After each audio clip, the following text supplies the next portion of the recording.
जेव्हा जेव्हा मी इडली, डोसा, उत्तप्पा किंवा अजून काही बनवत असेल त्याच्यासाठी जर चटणी पाहिजे असेल तर मी ही चटणी नक्की बनवते.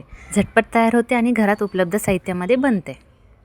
कढईमध्ये शेंगदाणे भाजून घ्यायचे अगोदर, नंतर थोडंसं तेल टाकायचं, चांगलं मिक्स करून घ्यायचं, नंतर शेंगदाणे काढून घ्यायचे.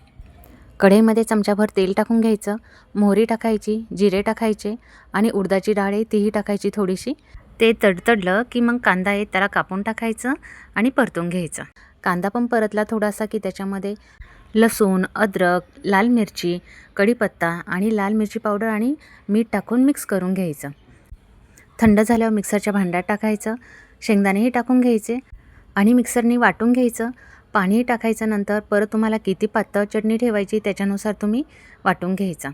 इकडे मी तेल गरम केलं आहे एका पातेल्यामध्ये, त्याच्यामध्ये जिरे, मोहरी, उडीद डाळ, त्याच्यानंतर कढीपत्ता, लाल मिरची आणि लाल मिरची पावडरही टाकून घ्यायची आणि छान असा तडका द्यायचा.